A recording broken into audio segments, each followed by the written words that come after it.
I am Julissa, 32 years old. And for my entire life, my father has told me that the cockpit of a fighter jet is no place for a woman, especially a failure of a daughter like me. But the worst humiliation didn't come from him. It came from Mark, my half-brother, the golden boy he treats like royalty.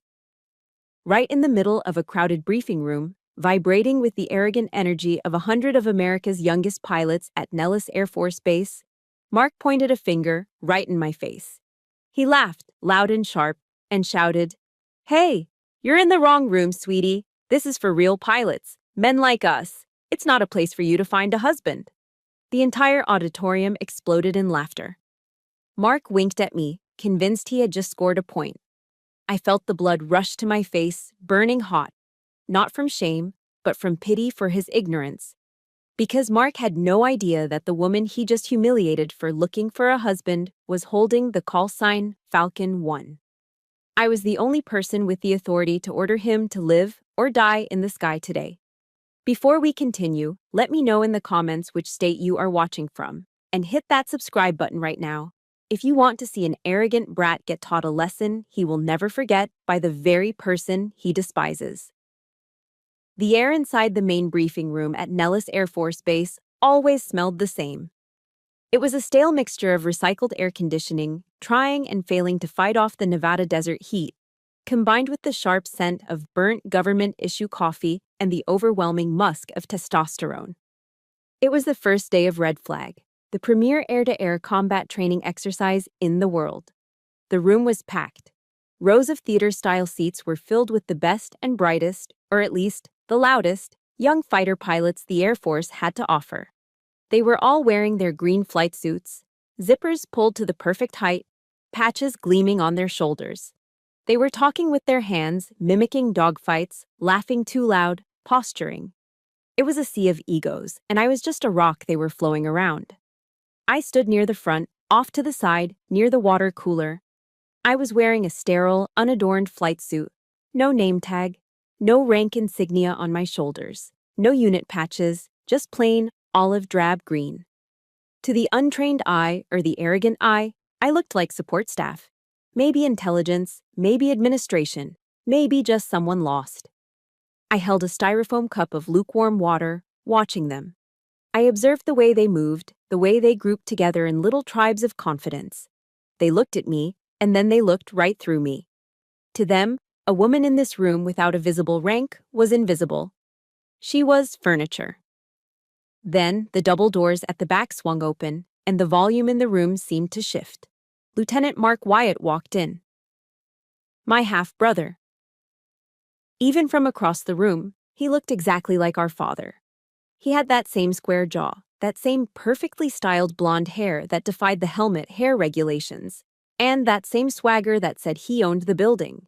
He was flanked by two other pilots, his wingmen in the bar, if not in the air. He was laughing at something one of them said, slapping him on the back. He looked like the poster child for a recruitment commercial. He scanned the room, looking for a prime seat, and his eyes landed on me. He stopped. A confused frown creased his forehead, and then it smoothed out into a smirk that made my stomach turn. He didn't see a captain. He didn't see a veteran. He saw his failed big sister. He nudged his buddy and walked straight toward me, his voice cutting through the ambient chatter. "Julissa," he said, loud enough for the first 5 rows to hear. The chatter died down. Heads turned.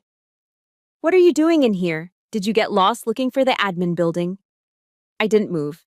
I kept my face neutral, my hands resting loosely by my sides. "Hello, Mark," I said, my voice even. He chuckled, shaking his head as if he was dealing with a slow child. "Seriously, Jules, this is the red flag briefing, the big leagues. Did Dad send you to drop off my lunch or something?" He stepped closer, invading my personal space, pointing a finger at the door. "You need to clear out, sweetie. We're about to talk tactics. Real flying stuff. Not the paperwork Dad said you were better suited for." He turned to the room, spreading his arms wide, performing for his audience. "My sister, everyone. Looks like she's trying to find a husband since the flying career didn't work out." The room erupted. It wasn't just a few chuckles. It was a roar of laughter. 100 men, fueled by adrenaline and pack mentality, jeering at the woman standing alone by the water cooler. Mark winked at me, a cruel, dismissive gesture. "Go on now," he said, waving his hand as if shooing a fly. "Maybe you can grab us some fresh coffee on your way out. This pod is empty." The heat rose in my neck. My heart hammered against my ribs, a physical reaction to the public flaying. I felt the weight of their eyes, the dismissal, the sheer injustice of it. My fingers curled inward, nails digging into my palms inside my pockets. I wanted to scream. I wanted to list my flight hours. I wanted to break his nose, but I didn't. I took a breath, slow and deep, expanding my diaphragm just like I did before a high G turn. I closed my mind to the noise. I remembered the worn pages of my Bible, the verse I'd highlighted in yellow marker years ago, back when I first started flight school and realized how hard this road would be. Proverbs 12:16, I recited in my head, the words forming a shield around my temper. A fool shows his annoyance at once, but a prudent man overlooks an insult. Or in this case, a prudent woman. I unclenched my jaw. I looked Mark dead in the eye. I didn't step back. I didn't look down. I just looked at him with a cold, flat stare that usually unsettled people. But Mark was too drunk on his own ego to notice. "Are you done, Lieutenant?" I asked softly. "Just trying to help you save face, Jules," he sneered. Suddenly, the door at the front of the room, the one reserved for command staff, slammed open. The sound cracked like a gunshot. "Room 10 hut," a voice bellowed. The laughter died instantly. The silence that followed was heavy, suffocating. The sound of 100 bodies snapping to attention filled the air, the rustle of flight suits and the stomping of boots. Mark stiffened, his smirk vanishing, his eyes darting to the front. General Harris walked in. He was a legend in the Air Force, a man with silver hair and a face carved from granite, wearing 3 stars on his shoulders. He didn't look at the crowd. He didn't look at the projector screen. He walked with a purpose, his boots echoing on the linoleum floor. He walked straight toward us. Mark puffed out his chest, preparing to greet the general, a desperate look of "notice me" in his eyes.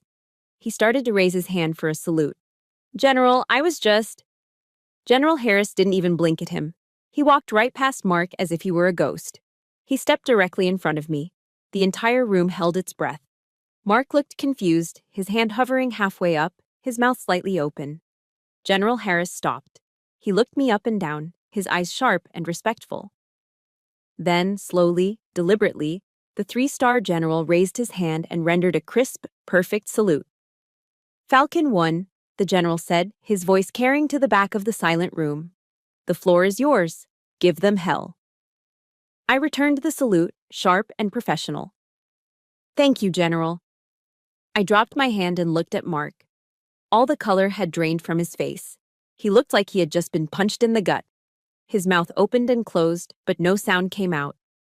The realization was washing over him, slow and terrifying. I didn't say a word to him. I didn't need to. I turned my back on him and walked up the steps to the podium, taking my place at the center of the stage. I looked out at the sea of faces, the same faces that had been laughing 10 seconds ago. Now they looked terrified. I picked up the microphone. "Take your seats," I ordered. The sound of 100 men sitting down simultaneously was the only response. "I am Major Julissa Wyatt. My call sign is Falcon 1. I am the Red Air Mission Commander." I paused, letting the silence stretch, letting Mark sweat in it. "And for the next 2 weeks, I am the one who decides if you survive up there." That salute from General Harris felt like a warm sun after a long, cold winter. It was the kind of respect I'd starved for my entire life. But as I stood there on that podium, looking down at Mark's pale, terrified face, my mind didn't stay in the moment of victory. Instead, it drifted back 2 weeks. It went back to the moment that fueled the fire burning in my chest right now. It went back to a dinner table at the Prime Cut, one of the most expensive steakhouses in Las Vegas, where the air smelled of aged beef, expensive cologne, and my father's suffocating expectations.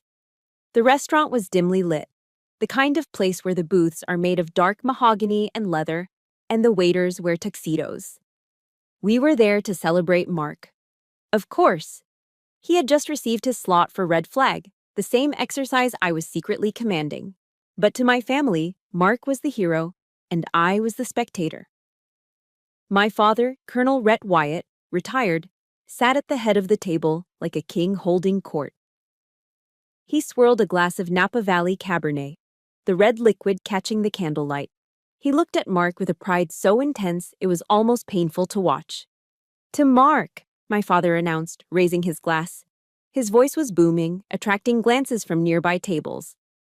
"The next generation, the one who will finally carry the Wyatt name back into the stratosphere. To the legacy." "To the legacy," my stepmother echoed. She took a dainty sip of her wine, then turned her gaze to me. It wasn't a look of hatred, it was worse, it was pity. A soft, condescending smile that said, "It's okay, dear, we know you tried."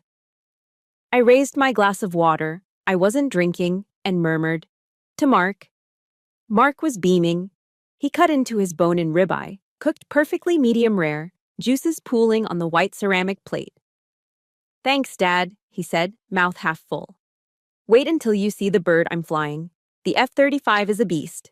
The avionics alone, it flies itself practically. I'm going to run circles around those aggressor squadrons." I tightened my grip on my fork. Those aggressor squadrons. He was talking about my unit. He was talking about me.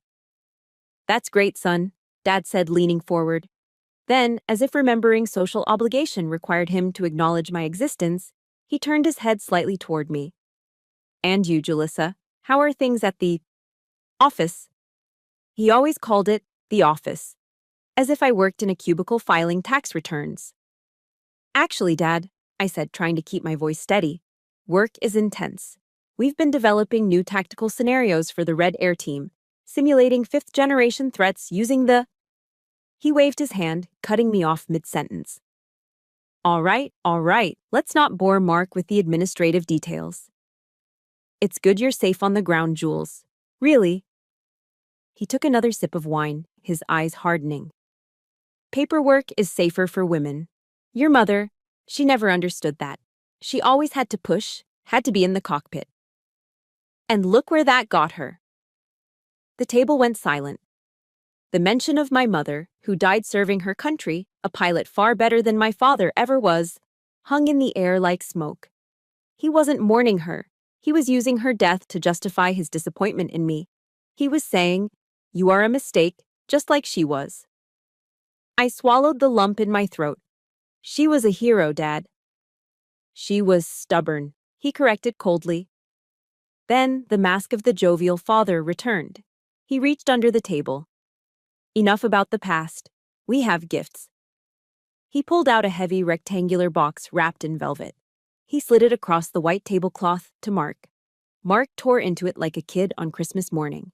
He opened the box and gasped. Inside sat a Breitling Navy timer, the ultimate pilot's chronograph. Steel case, black dial, intricate slide rule bezel. It was an $8,000 watch, a symbol, an heirloom. "Dad," Mark stammered, putting it on his wrist. "This is... wow." "You earned it," Dad said, beaming. "A pilot needs a real watch. Wear it when you break the sound barrier." Then Dad turned to me. He reached into his jacket pocket and pulled out a thin, white envelope. He slid it across the table. It was light, meaningless. "Didn't forget you, Jules," he said casually. I opened the envelope. Inside was a plastic gift card. I pulled it out. It was for a grocery store chain. Whole Foods. The amount written in Sharpie on the back was $50. I stared at it. A $50 gift card for groceries. The contrast was so violent it felt like a physical slap. $8,000 and a legacy for the son. $50 and a suggestion to go buy milk for the daughter. It wasn't about the money. I made a major's salary. I didn't need his money. It was the message. The watch said, "I believe in your future." The gift card said, "I pity your present." "Thanks, Dad," I whispered, my voice barely audible. "It's practical." "Gotta eat, right?" Mark laughed, admiring his new watch. "Maybe you can buy some of that organic kale you like." This is the moment where I felt something break inside me. It is a pain that is hard to describe unless you have felt it yourself. If you are listening to this and you have ever been the child who was overlooked, the one who was never enough, no matter how hard you tried, I need you to know you are not alone. Please hit that like button right now to show that we are stronger than their neglect. And in the comments, I want you to simply write, "I am worthy." Let's create a wall of support for everyone who has ever received the gift card treatment while someone else got the gold. I couldn't sit there anymore. The smell of the steak was suddenly making me nauseous. The sound of their laughter felt like sandpaper on my skin. "Excuse me," I said, standing up abruptly. "Restroom." I didn't wait for a response. I walked quickly past the other tables, past the happy families and the business deals, and pushed into the ladies' room. It was quiet in there. The floor was black and white tile, pristine and cold.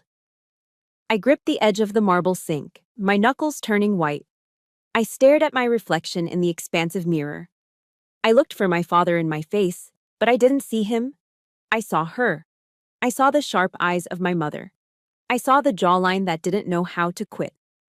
I turned on the faucet, letting the cold water run over my wrists. I didn't cry. Crying was for the girl who wanted her daddy's approval. That girl died at the dinner table tonight.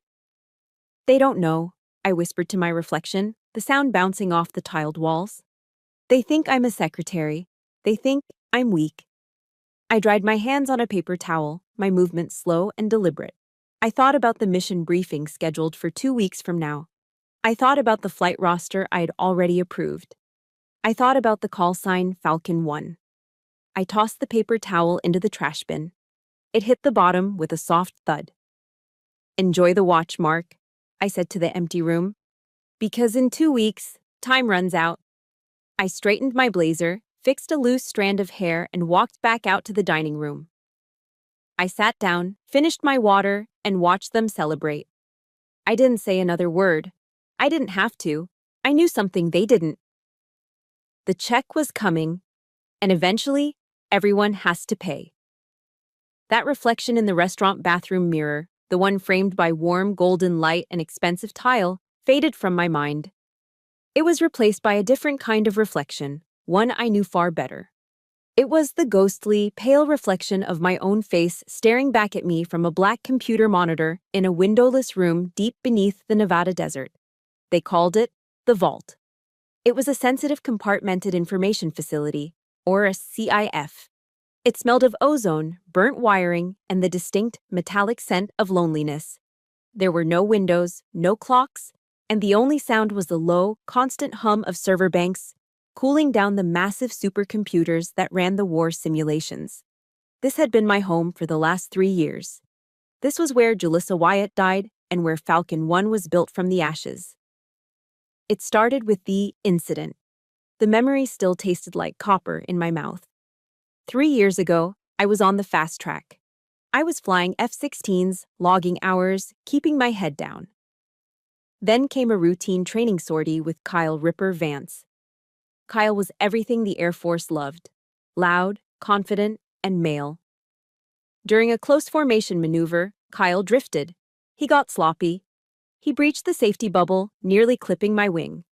To save us both, I broke formation hard, over-G'ing the aircraft and damaging the airframe. On the tarmac, I expected an apology. Instead, I got an ambush. Kyle told the commander I'd panicked. He said I got emotional and erratic in the air. "She just flinched, sir," he said with a shrug, that casual betrayal that men like him practice so easily. Maybe it was that time of the month. The commander didn't check the flight data recorder. He didn't interview the ground crew. He just nodded. It was the old boys club closing ranks. I was grounded pending an investigation that never really happened. I was labeled a flight risk. But the worst part wasn't losing my wings. It was the phone call to my father. I remember standing by the payphone outside the hangar, fighting back tears, explaining that I had been washed out of the squadron. I waited for him to get angry at them. I waited for him to demand justice. Instead, I heard a heavy sigh on the other end of the line. "See?" Rhett Wyatt said, his voice void of surprise. I told you, Julissa. Biology is biology. The cockpit is a pressure cooker. You weren't built for the heat. Come home, maybe we can find you a job in logistics. That, I told you so, broke something in me. But it didn't break me down. It broke me open. I refused to quit. If they wouldn't let me fly with them, I would learn how to kill them. I requested a transfer to the aggressors, the red team, the bad guys, the pilots who studied enemy tactics to train the good guys. It was considered a dead-end job for washouts and misfits. I treated it like a doctorate program in warfare. For 3 years, I lived in the vault. I stopped going to the officers' club. I stopped dating. I stopped eating real meals, surviving on vending machine crackers and lukewarm energy drinks that tasted like battery acid. I worked 18-hour days. I didn't just learn to fly the enemy jets in the simulator. I learned to think like them. I taught myself to read technical Russian so I could understand the Sukhoi flight manuals in their original language. I memorized the radar cross-section of every fighter jet in the U.S. arsenal. I learned their blind spots. I learned that American pilots, especially the young hotshots like Mark, suffered from a specific fatal flaw: arrogance. They trusted their technology too much. They assumed they were invincible. I became a predator. I sat in that dark room, my face illuminated by the blue glow of tactical maps, designing scenarios that were nightmares. I wasn't just a pilot anymore. I was an architect of doom. I learned how to bait them, how to frustrate them, how to make them angry. Because an angry pilot makes mistakes. One night, or maybe it was early morning, time didn't exist in the vault. I was running a solo simulation. It was 03 a.m. I was controlling a flight of 4 digital Su-57s against a squadron of 12 F-35s. The odds were impossible. That was how I liked it. My fingers flew across the keyboard and the throttle controls. I wasn't panicked. I was in a flow state, cold and precise. I used one of my digital jets as a rabbit, a decoy, dragging the blue team into a surface-to-air missile trap. Then, I flanked them. One by one, the good guys disappeared from the screen. Splash 1, splash 2, splash 3. I wiped the kill board clean. 12 American jets down, 0 losses for me. I leaned back in my chair, rubbing my burning eyes, exhaling a breath I didn't know I was holding. "Run it again," a voice said from the shadows behind me. I jumped, spinning my chair around. Standing there, holding a styrofoam cup of coffee, was General Harris. I hadn't heard him come in. He was wearing his service dress blues, probably coming back from some late-night meeting in D.C. He was looking at my screens with an intensity that unsettled me. "General," I stammered, starting to stand up to salute. "Sit down, Major," he ordered, waving a hand. He walked closer, looking at the simulation logs. "You just wiped out an entire squadron in under 8 minutes using inferior aircraft. How?" "They were aggressive, sir," I said, my voice raspy from disuse. "They chased the kill. They didn't check their six. I gave them what they wanted to see, and then I hit them from where they weren't looking." The general nodded slowly. He looked around the small, cramped room. He saw the empty energy drink cans, the stacks of Russian manuals, the sleeping bag rolled up in the corner. He saw the obsession. He saw the scar tissue over the wound my father and the system had inflicted. "They say you're a washout, Wyatt," Harris said, looking me in the eye. "They say a lot of things, sir." "They're wrong," he said. He took a sip of his coffee, his eyes never leaving mine. "You aren't a dogfighter, Major. You're a grandmaster. You don't fly the jet, you fly the entire chessboard." He placed his hand on the back of my chair. "Red flag starts in 2 weeks. I'm firing the current Red Air Commander. He's too soft. He lets the blue team win to make them feel good." My heart stopped. "I want you to run the show," Harris said. "I want you to break them. I want you to humble them. Can you do that?" I thought of Mark. I thought of my father's "I told you so." I thought of every man who had ever looked through me. "I can bury them, sir," I said. The general smiled. It was a wolfish, dangerous smile. "Good. Your new call sign isn't Sweetheart or whatever garbage they called you. From now on, you're Falcon 1. You have kill authority." He turned and walked out of the darkness, leaving me alone with the hum of the computers. But the room didn't feel lonely anymore. It felt like a cockpit. And for the first time in years, I was ready for takeoff. 2 weeks later, I walked out of the blinding Nevada sunlight and into the cool, pressurized darkness of the Battle Management Command and Control Center. We called it the cage. If the vault was where I designed the nightmares, the cage was where I unleashed them. The room hummed with a different kind of energy than the briefing room. Upstairs, it was all ego and posturing. Down here, it was pure competence. The air smelled of ozone, floor wax, and the sugary glaze of a half-eaten box of Dunkin' Donuts sitting on the central console. It was the smell of work. As I swiped my badge and stepped onto the operations floor, the atmosphere shifted. It wasn't fear. I didn't rule by fear. It was readiness. Mike Sarge Peterson was the first to see me. Mike was a 60-year-old retired master sergeant who had been reading radar scopes since Operation Desert Storm. He was a man who had seen everything, a man who had zero patience for officers who didn't know their job. He sat at the main radar console, his face illuminated by the amber sweep of the scope. He stood up immediately. He didn't have to.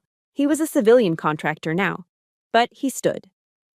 "Morning, boss," Mike said, his voice gravelly and warm. "Morning, Mike. How's the board looking?" "Picture is clean, ma'am. All sensors are green. Data link is up." Before I could reach the command chair, Mike extended a hand. In it was a styrofoam cup of black coffee. Scorching hot, no sugar, no cream. Just the way I drank it. I took the cup, feeling the warmth seep into my cold fingers. I paused for a second, the irony washing over me. 2 weeks ago, my brother had told me to fetch coffee for the real men. Today, a man who had forgotten more about aerial combat than Mark would ever learn was serving me coffee. Not because I was a woman, not because I was a Wyatt, but because I was the mission commander. "Thanks, Mike," I said. "You're gonna need it," he grunted, sitting back down. Blue Air is taxiing. They sound enthusiastic. I moved to the center of the room, to the elevated platform that gave me a view of every screen. Sarah, my lead intel analyst, was already typing furiously at her station. Sarah was 24, a wizard with electronic warfare data. She could look at a jumbled mess of radio waves and tell you what the pilot had for breakfast. "Good morning, Major," Sarah said, not looking up from her keyboard. Her fingers were a blur. "I've loaded the threat libraries you requested. We're simulating SA-20 radar signatures today. High altitude, long range, nasty stuff." "Good work, Sarah," I said, taking my seat. I put on my headset, the foam cups sealing out the ambient hum of the servers. I adjusted the microphone. "Listen up, everyone." The room went silent. Every head turned slightly towards me, every ear listening. "Today isn't just a training sortie," I said, my voice calm but projecting to every corner of the room. "We have 100 young pilots up there who think the F-35 makes them invincible. They rely on their stealth. They rely on their sensors. They think the machine makes the man." I took a sip of the bitter coffee. "Our job today isn't to kill them. Not yet. Our job is to strip them naked. We are going to jam their comms. We are going to flood their scopes with ghost targets. We are going to separate the flight leads from their wingmen. We are going to teach them humility." "Copy that, boss," Mike said, cracking his knuckles. "Humility is my specialty." "Sarah," I asked, "patch me into the Blue Air frequency, passive monitoring only. I want to hear what they're saying before the fight starts." "Patching you in now," Sarah said. A burst of static filled my headset, followed by the crisp, overly confident voices of the Blue Force pilots. They were chatting on the tactical frequency, a violation of radio discipline, but they didn't care. They were the Wyatts, or at least the team led by one. "Check out that sunrise, boys," a voice said. I recognized it instantly. It was Mark. Even through the digital distortion of the radio, his arrogance was unmistakable. "Looks like a good day for a turkey shoot. I bet the red team is still waking up." "You think they sent the B team today, Viper?" another pilot asked. Viper was Mark's call sign. "Of course it was. Cliché." Mark laughed. "Doesn't matter who they sent. Dad's watching from the observation deck today. I'm gonna bag 3 bandits before lunch. Just stay out of my way and watch the masterwork. My hand tightened around the armrest of my chair. The mention of my father watching, of course he was there. He wasn't there to watch the exercise, he was there to watch Mark's coronation. Sarah turned in her chair, pulling one ear cup away. She looked at me with wide, hesitant eyes. She knew who Mark was. Everyone on base knew the rumors about the Wyatt siblings. Major. Sarah hesitated, her voice dropping to a whisper so the others wouldn't hear. Isn't that your brother? Lieutenant Wyatt? I looked at Sarah. I saw the concern in her eyes. She was worried that I might be compromised. She was worried that I might go easy on him, or worse, that I might let my emotions cloud my judgment. I looked up at the main tactical display. The massive screen on the wall showed the entire Nevada test and training range. To the south, a cluster of blue symbols was pushing north. To the north, my red force, 4 aggressor F-16s painted in black and gray camouflage, were orbiting in a holding pattern, waiting for my command. Sarah, I said, my voice flat, devoid of any warmth, look at that screen. What do you see? She blinked. Blue Force, ma'am. 4 F-35s. Exactly, I said. I see 4 aircraft. I see heat signatures. I see radar cross-sections. In this room, Sarah, I don't have a brother. I don't have a father. I have targets. And right now, that lead target is flying sloppy. Sarah straightened up, her expression hardening into professionalism. She nodded once. Understood, boss. Mike, I called out. What's the status of my Red Air flight? Red flight is on station, Major. They're thirsty. Lead pilot is asking for permission to engage. I checked the time. It was 18:10 hours exactly. Rules of engagement are active, I said into the microphone, my voice broadcasting to my pilots in the air and my team in the room. Red lead, this is Falcon 1. You are cleared to commit. Execute Plan Alpha. Separate the leader from the pack. Make him think he's alone out there. Falcon 1, red lead copies. Fights on. On the big screen, the red symbols turned south, accelerating. They moved like a pack of wolves descending on a lost sheep. The blue symbols kept drifting north, oblivious, chatting about the sunrise, completely unaware that the ground beneath them had just shifted. I leaned back in my chair, watching the geometry of the battle form. Mark was up there, soaring in the expensive jet my father loved more than me, wearing the watch that cost more than my car. He thought he was the main character of this story. But down here, in the dark, surrounded by the people who actually respected me, I held the pen. Mike, I said softly, jam their data link. With pleasure, boss. The electronic warfare suite activated.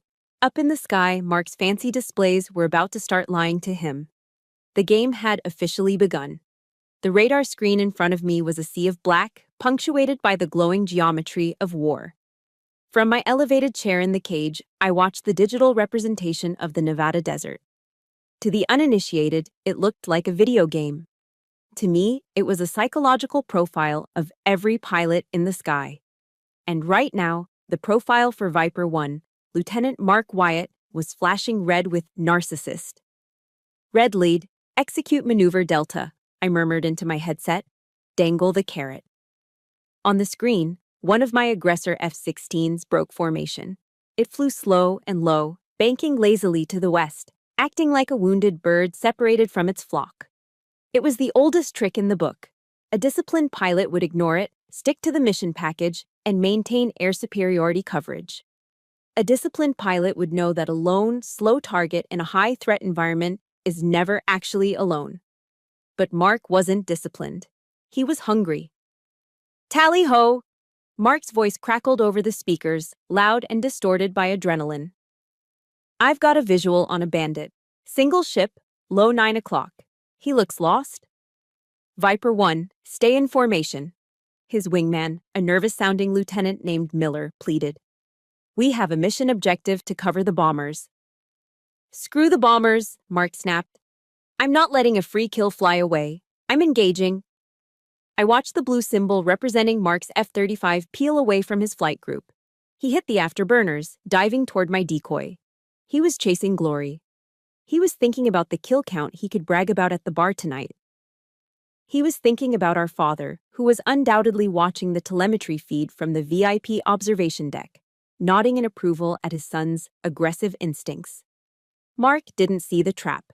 He didn't see the two other red F-16s lurking in the radar shadow of the canyon walls, invisible to his sensors because he was too focused on the easy kill. He was flying blind, guided only by his ego. "Sarah," I said, keeping my voice calm, "give me the threat assessment."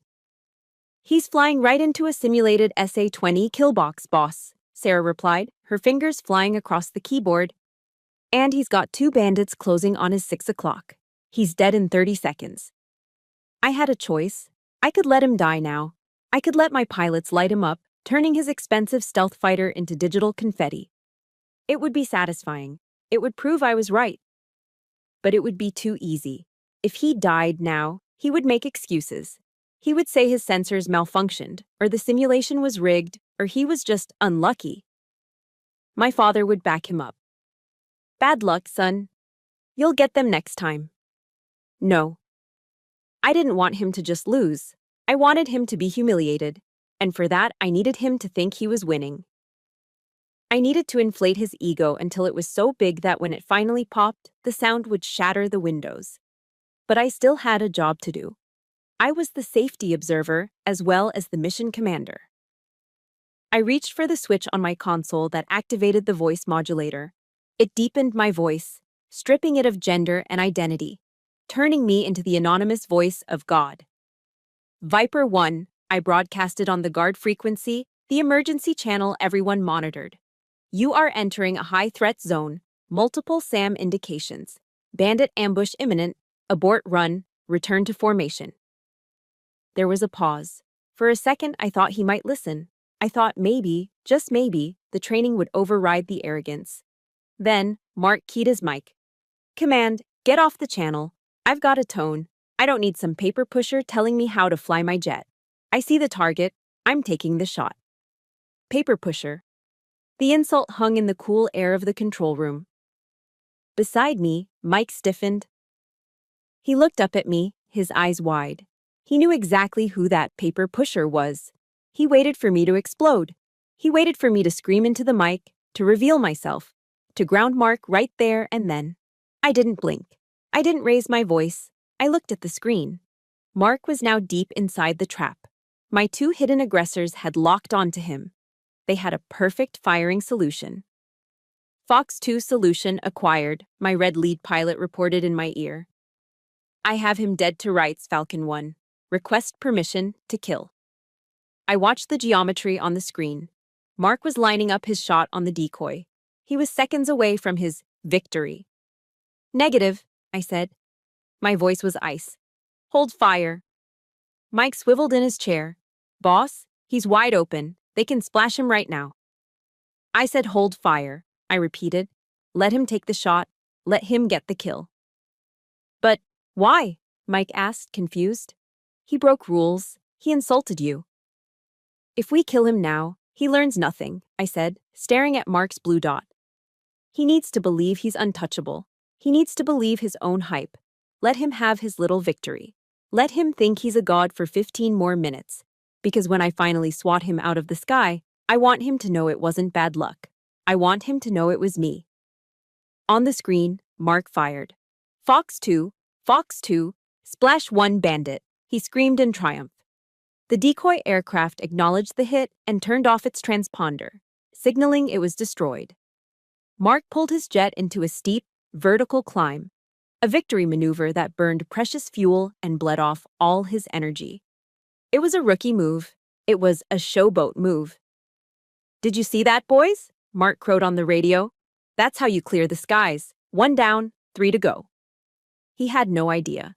He had no idea that my 2 assassins were flying silently just 2 miles behind him, their radars in standby mode, tracking him with infrared search and track systems. He had flown through the death zone 3 separate times in the last 60 seconds. By all rights, he was a ghost. "All red units," I commanded softly. "Fade. Disengage. Let him go home." My pilots peeled away, disappearing back into the digital noise. Mark turned his jet toward the base, unaware that he was only alive because I allowed it. He thought he was a predator. He didn't realize he was just a mouse that the cat had decided to play with for a little while longer. "Sarah," I said, taking off my headset. "Save the tape. Save the audio of him refusing the safety order. Save the telemetry showing he was locked up by 3 different missiles." "Saved and encrypted, boss," Sarah said, a small knowing smile playing on her lips. "Good," I said, standing up. "He's going to land now. He's going to walk into that debriefing room like he owns the place. He's going to tell Dad how great he is." I looked at the blank screen where the battle had just raged. "Let him enjoy the sunset," I whispered, "because tomorrow, I bring the storm." The third day of Red Flag dawned with the kind of violence only the Nevada desert knows how to produce. The sky wasn't blue, it was a bruised purple, heavy with dust and static. The wind was howling across the tarmac at 40 knots, whipping sand against the hangars like buckshot. In the briefing room that morning, the safety officer had been crystal clear. "The weather is marginal. The hard deck is raised to 10,000 feet AGL. If you go below 10,000 feet, you are dead. No exceptions." The hard deck is an imaginary floor in the sky. Below that line, we pretend the ground exists. It's there to keep adrenaline junkie pilots from slamming into mountains while chasing a kill. Violating the hard deck isn't just a rule break, it's a firing offense. But Mark didn't care about safety briefs. He cared about the VIP observation deck. He knew our father, Rhett, was sitting up there with the brass, sipping coffee and watching the telemetry feed. Mark treated the airspace like his personal stage, and today, he decided to improvise. I sat in the cage, my eyes glued to the main scope. The turbulence was bad. Even down here in the bunker, I could feel the tension. On the screen, the data blocks representing the jets were jittering as they fought the crosswinds. "Viper 1, I heard Mark's voice, sounding strained but cocky. "I've got a bandit on my tail, taking evasive action, going vertical." "Negative, Viper 1, his wingman called out. "Watch your altitude. We are close to the floor." I got it, Mark snapped. "Watch this." On my screen, Mark's F-35 inverted. He pulled the nose down, diving straight toward the jagged peaks of the testing range.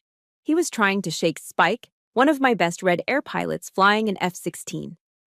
Spike was sticking to him like glue, following him down, waiting for the hard deck alarm to force a reset. "Altitude, Viper 1, I warned over the safety frequency.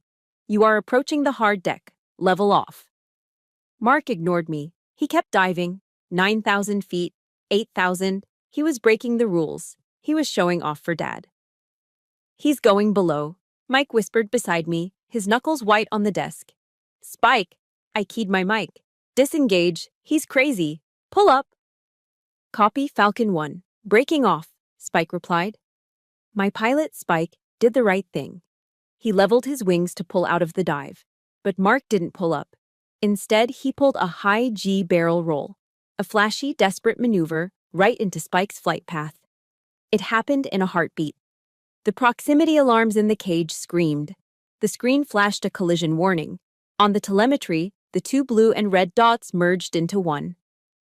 Break right, I screamed into the mic, shattering my own composure. In the air, Spike saw the belly of Mark's F-35 fill his entire canopy. It was a wall of gray metal moving at 600 miles per hour. Spike didn't think. He reacted. He slammed his stick to the side and yanked it back, pulling 9 Gs, 9 times the force of gravity. His body was crushed into his seat, his vision graying out, as his jet shuddered and rolled violently away. Mark passed mere feet from Spike's cockpit. The wake turbulence from his engine hit Spike's jet like a physical hammer, flipping the F-16 upside down. Silence hung in the control room. We all waited for the explosion. We waited for the fireball on the screen. Then Spike's voice came over the radio, breathless and shaking. "Holy. Falcon 1, I'm okay, recovering control. That was too close. We swapped paint." He was alive, but he was terrified. I let out a breath that felt like it tore my lungs. My hands were trembling. That wasn't a simulation. That was death knocking on the door. Then Mark's voice cut through the silence. "Hey, watch where you're flying, idiot," Mark yelled, his voice full of adrenaline and misplaced rage. "You cut me off. You almost scratched my jet. Learn how to fly or get out of my airspace."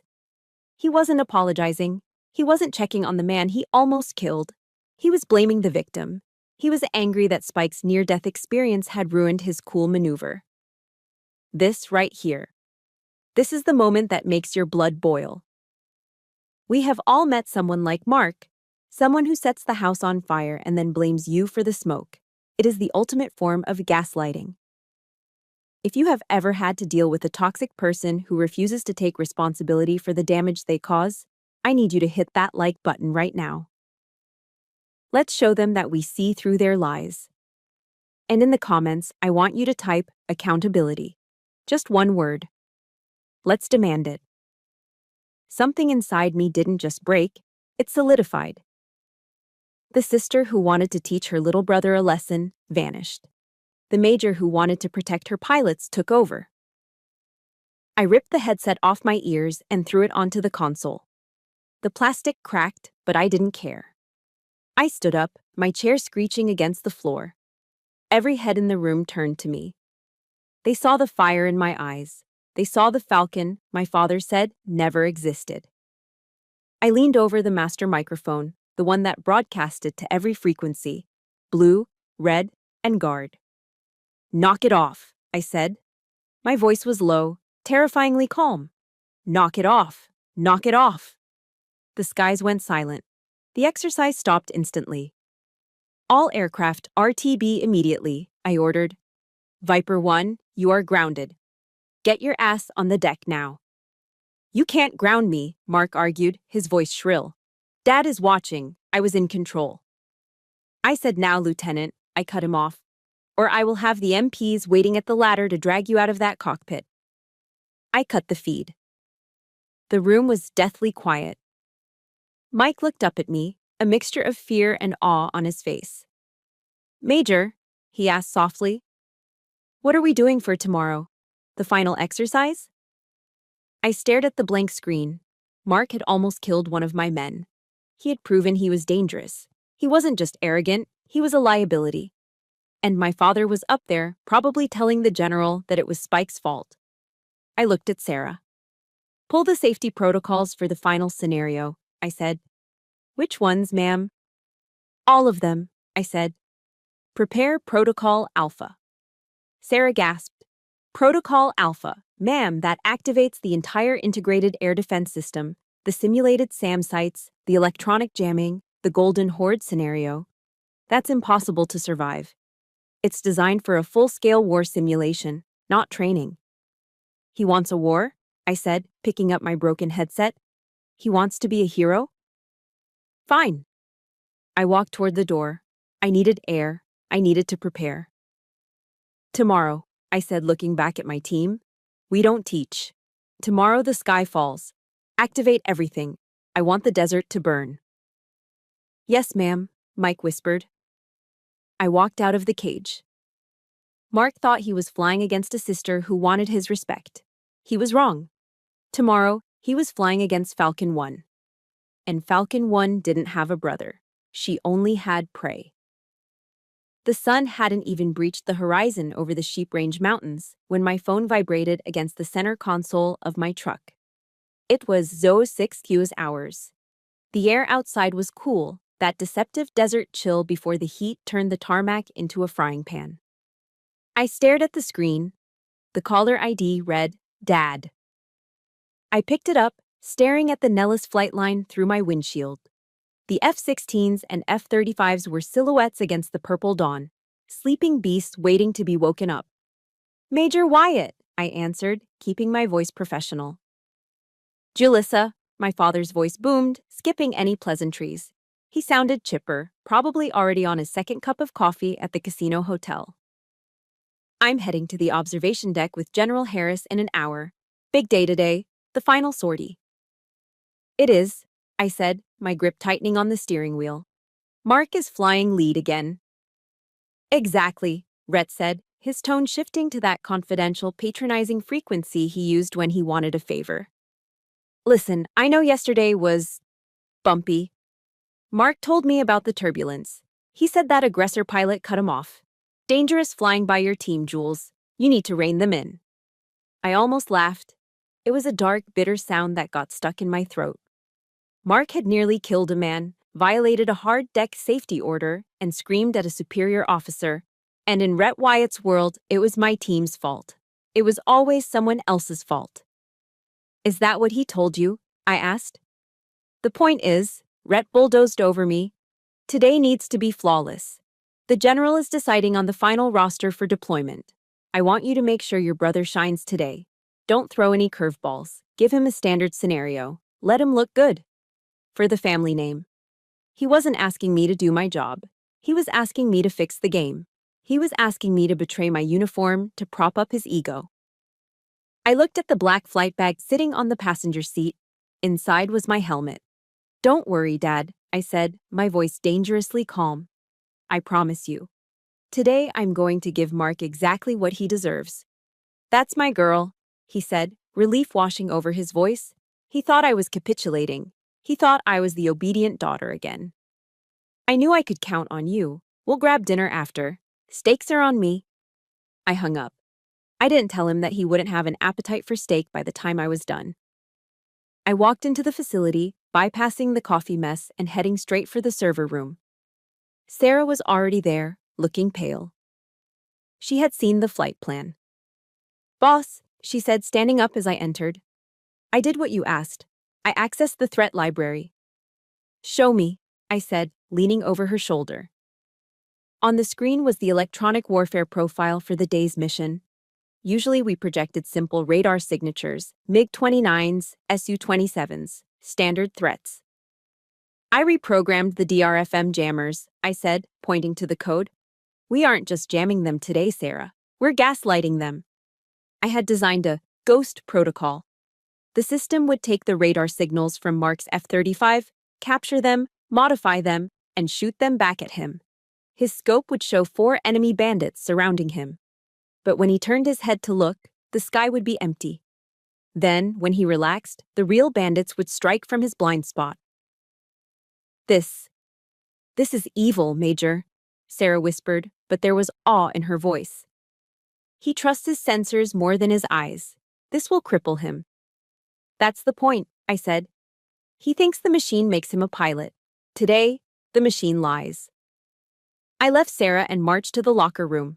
The smell of stale sweat, boot polish, and Nomex filled the air. My team was already there. 4 of the best pilots in the Air Force, wearing the red-starred patches of the aggressor squadron.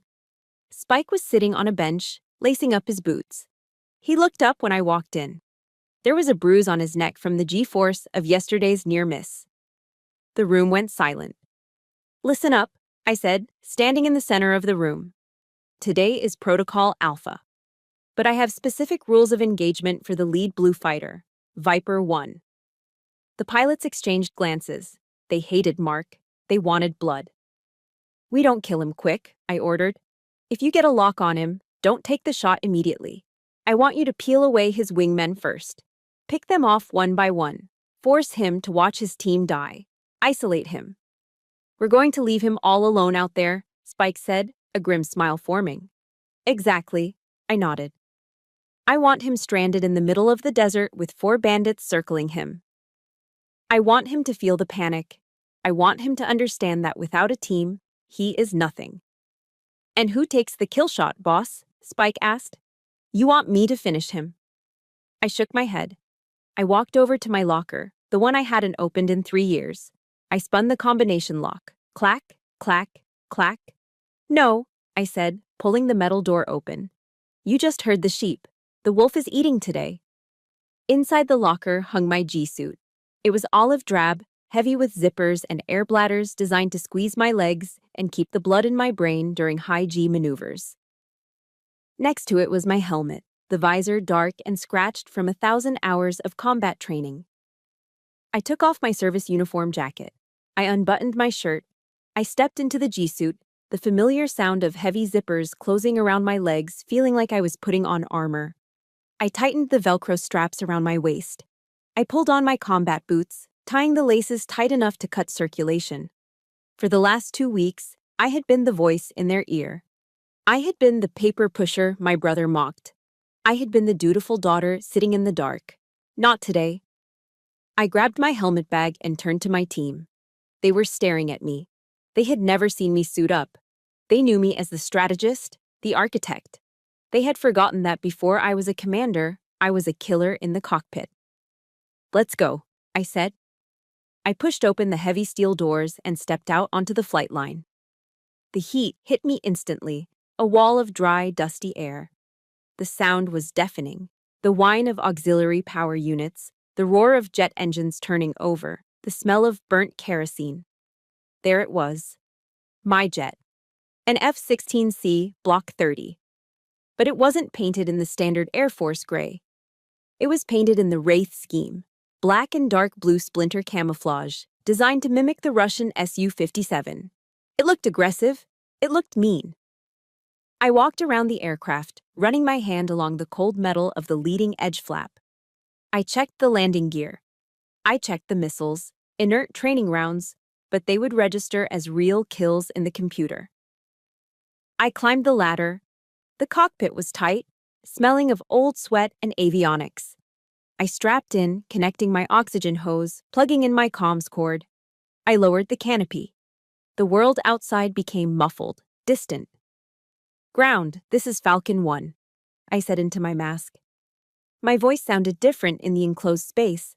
It sounded like judgment. "Radio check."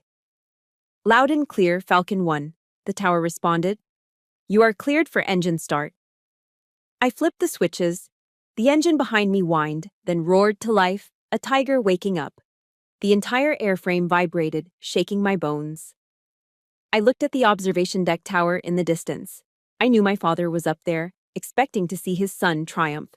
I pushed the throttle forward. The black jet lurched onto the taxiway. Mark was already up there, waiting in the sky.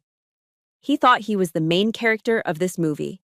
He didn't realize the director had just stepped onto the set. "Falcon flight," I commanded. "Check in. 2, 3, 4. "Falcon 1 is rolling," I said. "Let's go hunting." The air at 20,000 feet was thin and cold, but inside the cockpit of Viper 1, Mark Wyatt was sweating through his flight suit. "Viper 2, support. I have 4 bandits on my nose. I need cover." Mark screamed into his oxygen mask. Static hissed back at him. "Viper 2 is down, lead. I was splashed 5 minutes ago." "Viper 3, where are you?" "Dead, Viper 1. They picked us off while you were chasing that Phantom Echo." Mark was alone. I watched him from 2 miles back, sitting comfortably in the shadow of his vertical stabilizer. I was flying my black F-16 Aggressor, painted to look like a Russian ghost. My radar was off. My heat signature was masked by the sun. To him, I didn't exist. But on his sophisticated $40 million helmet display, he was seeing nightmares. My ghost protocol was working perfectly. His radar was painting 4 enemy aircraft circling him, locking onto him, taunting him. He was yanking his stick left and right, trying to dodge missiles that weren't there, burning fuel, bleeding energy, panic setting in like a virus. "My sensors are glitching," Mark yelled, his voice cracking. "I can't get a lock. They're everywhere." He wasn't fighting pilots. He was fighting his own reliance on the machine. He was fighting the arrogance that told him technology could replace discipline. "Spike," I keyed my internal mic. "Status?" "He's all yours, Falcon 1. Spike replied from the ground, having ejected virtually 10 minutes ago. "The sheep is isolated, the wolf is cleared hot." I pushed my throttle forward. My F-16 surged, the GE engine roaring as I closed the distance. I slid effortlessly into the control zone, behind Mark, the lethal cone where I could fire at will, and he couldn't do a thing about it. I armed my simulated AIM-9 Sidewinder missiles. A high-pitched growl filled my headset. The tone, the sound of death. I could have shot him silently. I could have just logged the kill and gone home. But this lesson required a personal touch.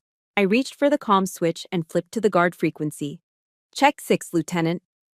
In front of me, I saw Mark's F-35 violently bank to the right as he frantically twisted his head around. He looked back. He saw me. He saw the black jet filling his rearview mirrors, sitting right on his tail. Inescapable, inevitable. Fox 2, I said calmly. Kill Viper 1. The computer registered the shot. Mark's cockpit would be flashing red. Kill removal. His systems would shut down combat mode. He was a flying brick. That's a kill, the AWACS controller confirmed over the radio. Viper 1 is splashed. Exercise terminated. All players, knock it off. RTB. Mark didn't say a word. For the first time in his life, he was silent. 2 hours later, the main auditorium at Nellis was packed. The air was thick with the smell of dried sweat, adrenaline, and stale coffee. Every pilot from Red and Blue Forces was there. In the front row sat the brass, General Harris, flanked by the safety board officers, and my father, Colonel Rhett Wyatt. Mark sat at the table on the stage, looking small. He was still wearing his G-suit, his hair matted with sweat. He looked at Dad, silently begging for a lifeline. Dad just stared straight ahead, his jaw set in stone. I walked up to the podium. The room went dead silent. I plugged my data drive into the console. The massive screen behind me lit up. Let's review the tape, I said. My voice wasn't angry. It was clinical. It was the voice of a coroner explaining a cause of death. The screen showed the HUD, heads-up display, footage from Mark's jet. It was a humiliating montage. It showed him chasing ghost signals. It showed him abandoning his wingmen. It showed him burning through his fuel reserves in panic. At 08:15, I said, using a laser pointer to circle the data block, Lieutenant Wyatt broke formation to pursue a false radar signature. In doing so, he left his wingman, Viper 2, exposed to a flank attack. Viper 2 died 60 seconds later. Mark shifted in his seat. My radar was jammed, he mumbled. The system was giving me false positives. It was a technical glitch. It wasn't a glitch, I said, cutting him off. It was a test of situational awareness. You trusted the screen instead of looking out the window. I clicked the remote. The video advanced. At 08:22, Lieutenant Wyatt violated the hard deck altitude restriction for the second day in a row while attempting to evade a missile that wasn't there. The room murmured. A hard deck violation was serious. 2 in a row was negligence. And finally, I clicked to the last clip. It showed my black F-16 sitting behind him for a full 45 seconds while he flailed at phantoms. At 08:30, the aggressor lead, myself, achieved a guns tracking solution and a Fox 2 missile lock. I sat on your 6 o'clock for nearly a minute, Lieutenant. You never checked.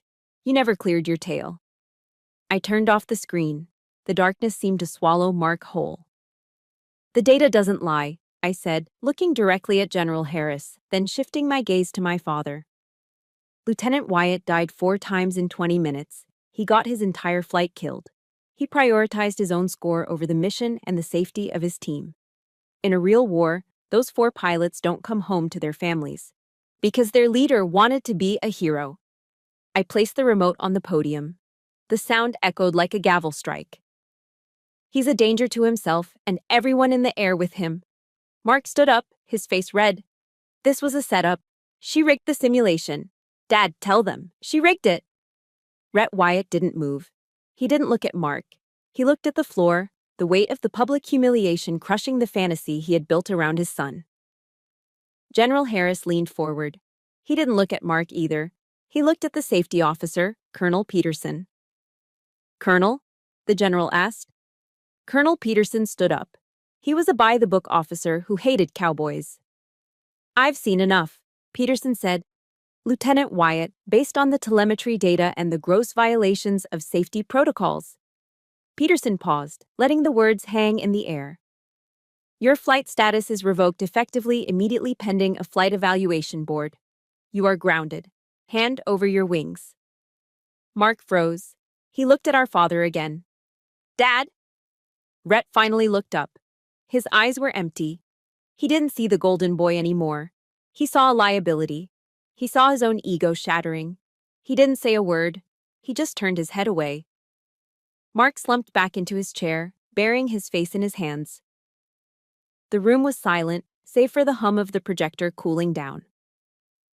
I gathered my papers and walked off the stage. I didn't feel joy. I didn't feel happy. I felt a cold, hard satisfaction. The kind you feel when you finally balance a ledger that has been in the red for 30 years. Justice had been served. And it tasted like cold steel. The heavy steel doors of the briefing room clicked shut behind me, sealing in the cool, air-conditioned silence of the debrief. I stepped out into the Nevada afternoon, and the heat hit me like a physical blow. It was 110 degrees on the asphalt, the kind of dry, suffocating heat that bakes the moisture right out of your skin. The air shimmered above the rows of parked cars, distorting the horizon. I walked toward my truck, my boots crunching on the gravel. I felt drained.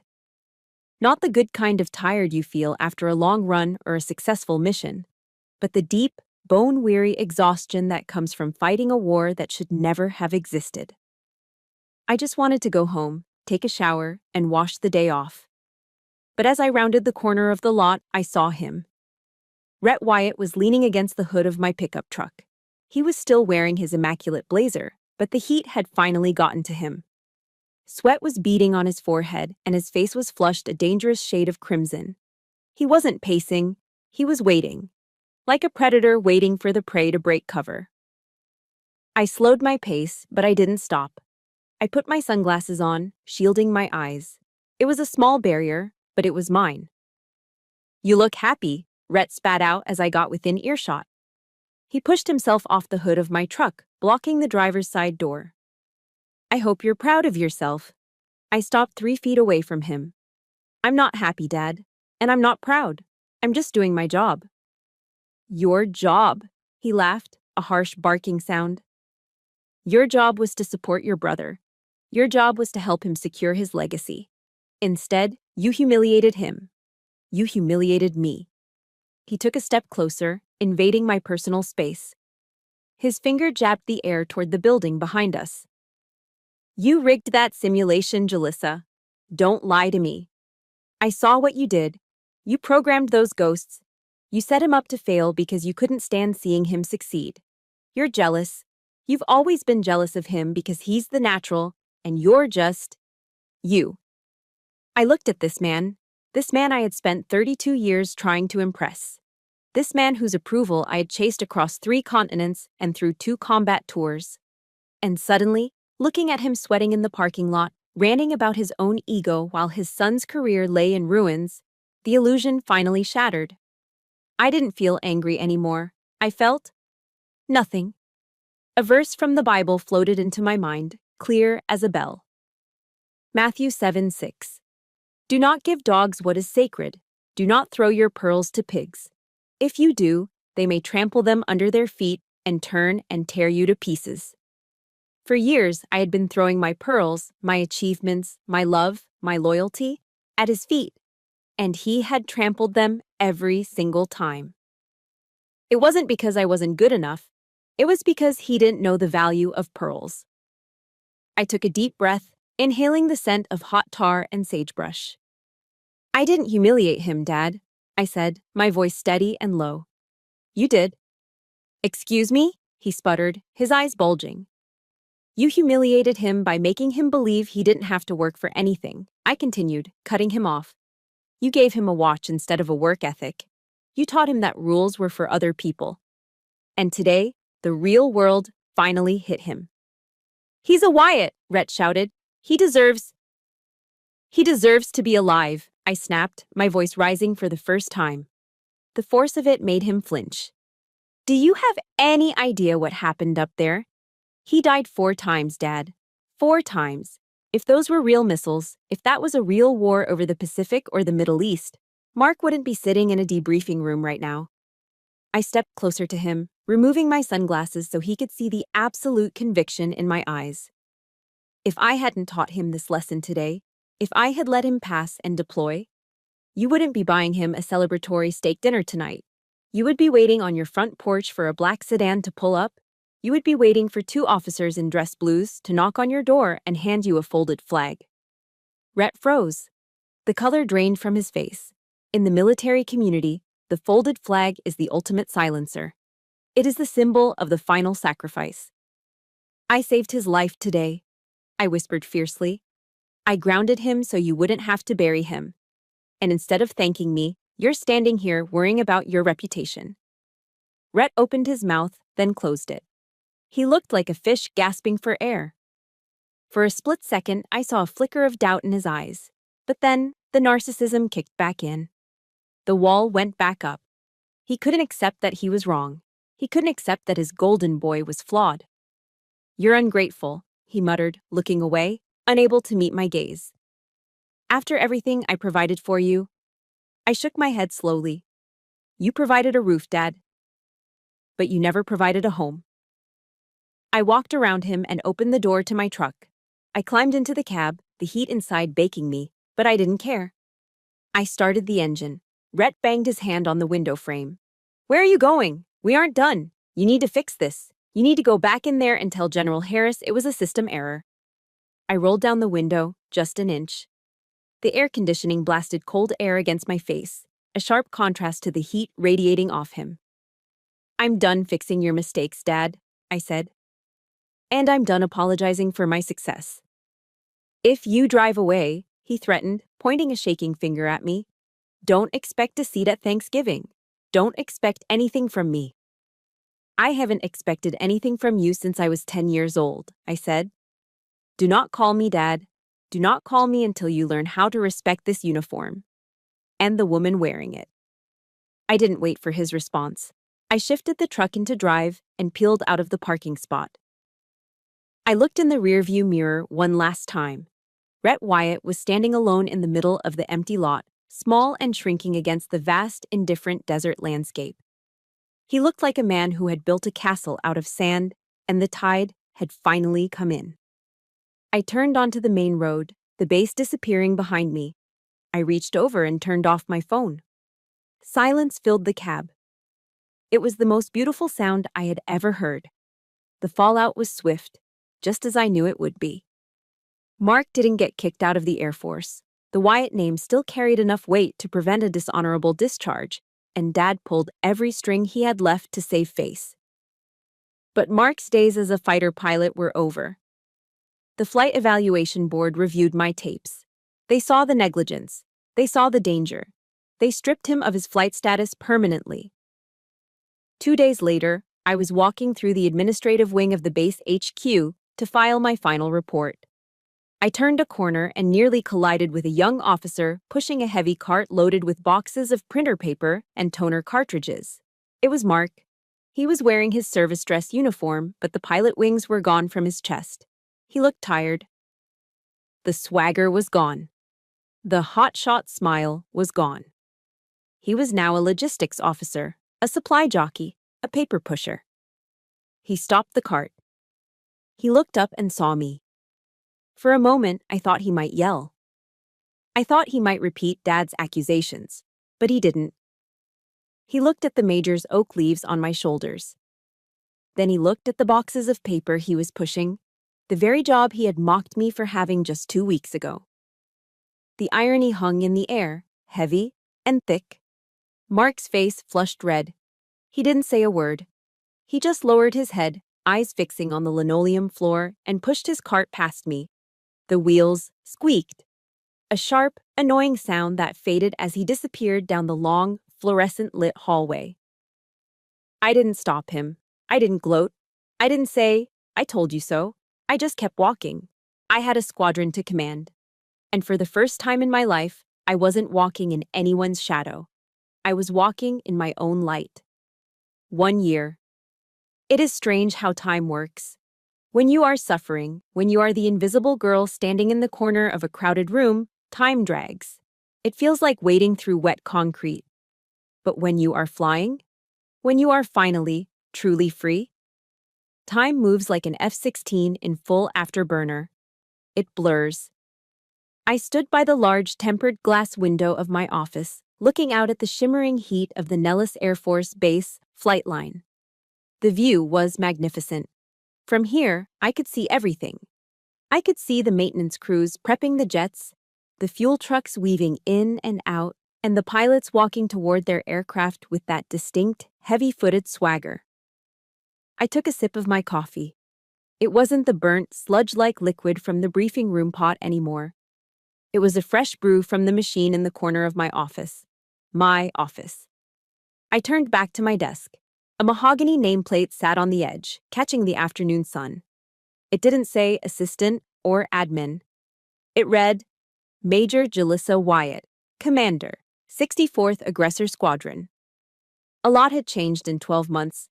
After the red flag incident, as it was now whispered about in the officers' club, General Harris didn't just promote me, he gave me the keys to the kingdom. He put me in charge of the entire opposing force program. I wasn't just designing scenarios in a dark vault anymore, I was leading the wolves. My door was open. Outside in the bustling bullpen, I could hear Spike laughing with a new transfer pilot, probably retelling the story of how he almost died and how his boss saved him. The atmosphere wasn't toxic. It wasn't competitive in that nasty, cutthroat way it used to be. It was sharp. It was professional. It was a family. I sat down in my leather chair and woke up my computer monitor. I had a stack of performance evaluations to sign and a budget meeting with the Pentagon in an hour. But first, I had to clear my inbox. I scrolled through the usual traffic. Logistics reports, weather updates, training schedules, and then I stopped. My finger hovered over the mouse. There, buried between a memo about runway maintenance and a request for leave, was a name I hadn't seen pop up on my screen in exactly 365 days. Sender, Rhett Wyatt.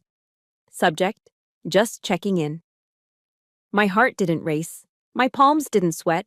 That panic response, conditioned into me since childhood, was gone. Instead, I felt a strange, detached curiosity. It was like looking at a specimen in a jar. I clicked open the email. Julissa, I hope this email finds you well. I heard through the grapevine that you made major. Congratulations. That's a big step. Things here are quiet. The house feels empty. Your stepmother sends her love. Look, I'm writing because I'm in a bit of a bind, and I thought, given your new position, you might have some pull. Mark is having a hard time in logistics. The work doesn't suit him. He's miserable, Jules. I know there was friction between you two, but he's still your brother. There's a slot opening up for a transport pilot on a C-130 cargo run out of Ramstein. It's not fighters, but it's flying. If you could put in a good word with General Harris, maybe smooth things over, I think it would be a great fresh start for him. We should talk. It's been too long. Let's bury the hatchet. We're family, after all. Best. Dad. I leaned back in my chair, reading the words again. It was a masterclass in narcissism. No apology, no acknowledgement of the screaming match in the parking lot. No. I'm sorry I told you that you were a failure. Just a casual congratulations followed immediately by a request for a favor. He called his son's near-death experience and gross negligence friction. He called my year of silence too long. He hadn't changed, not one bit. He was still trying to use me to fix the golden child. He still thought that family was a magic word that erased years of emotional neglect. For a moment, the 10-year-old girl inside me woke up. She wanted to reply. She wanted to type out a furious paragraph detailing every hurt, every slight, every birthday he missed, every time he looked at me with disappointment. She wanted to scream, "Why do you only call when you need something?" But the major silenced her. The major knew better. I knew that if I replied, even if it was to say no, he would take it as an opening. He would argue. He would gaslight. He would drag me back into the mud. Narcissists don't care about negative attention. They just crave attention. They feed on the engagement. I looked at the options on my screen. Reply, all, delete. I moved the cursor to delete. But then I paused. Deleting it felt like hiding. It felt like I was afraid of the email, afraid of having it in my history. I moved the cursor to the right. Archive. To archive something means you aren't destroying it, but you are removing it from your active life. You are filing it away in a dusty cabinet in the basement. It exists, but it no longer has the power to clutter your daily workspace. It is a part of history, not the present. I clicked archive. The email vanished from my inbox. The screen was clean. I took a deep breath, and for the first time, I felt the air fill my lungs completely. I forgave myself in that moment. I forgave myself for not being the daughter he wanted. I forgave myself for not being able to save Mark. I forgave myself for walking away. I wasn't their savior. I was just Julissa. I stood up, grabbed my flight cap, and walked out of the office. I passed Sarah's desk. Heading out to the line, boss? She asked, looking up from her screens. Yeah, I smiled. I need some fresh air. I walked out of the air-conditioned building and into the heat. The sun was beginning to dip low, painting the Nevada sky in streaks of violent orange and bruised purple. It was the golden hour. The sound hit me first, the roar of afterburners tearing through the atmosphere. I looked up. A flight of 2 F-16s, painted in the black and blue wraith scheme of my squadron, was rotating off the runway. They pulled vertical, climbing straight into the sun, leaving twin trails of white vapor behind them. They looked like birds of prey. They looked dangerous and beautiful. I watched them climb until they were just specks against the vastness of the sky. My father used to tell me the story of the phoenix, the bird that burns and rises from the ashes. He told it to Mark, saying it represented resilience. He never told it to me. He didn't think I had any fire in me. He was wrong. I didn't need his fire. I had built my own. I had burned down the life they tried to force me into, the life of a secretary, of a spectator, of a disappointment, and I had risen from those ashes not as a daughter, but as a commander. The wind whipped at my hair, smelling of jet fuel and sage. I closed my eyes and listened to the roar of the engines. It was the sound of my heartbeat. It was the sound of my life. I was 33 years old. I was alone in the traditional sense, no parents calling to check on me, no brother to share holidays with. But standing there on the tarmac, surrounded by the thunder of freedom, I had never felt less lonely. I opened my eyes and looked at the horizon, where the mountains met the sky. I am Julissa Wyatt, I whispered to the wind. And I am not his daughter anymore. I watched the jets disappear into the clouds. I am Falcon 1. I turned around and walked back toward the hangar, ready for the next mission. The sky was wide open, and for the first time, it was all mine. Hitting that archive button was the hardest maneuver I ever executed, harder than any dogfight. But sometimes you have to eject from a toxic situation to save your own life. If my story resonated with you, if you are currently fighting to find your own sky away from someone else's shadow, I want you to know, you are cleared for takeoff. Please hit that like button if you believe in choosing peace over ego. And make sure to subscribe to the channel so we can keep sharing stories of resilience together. In the comments below, tell me, have you ever had to archive a family member to save yourself? I'll be reading your stories. This is Falcon 1, signing off.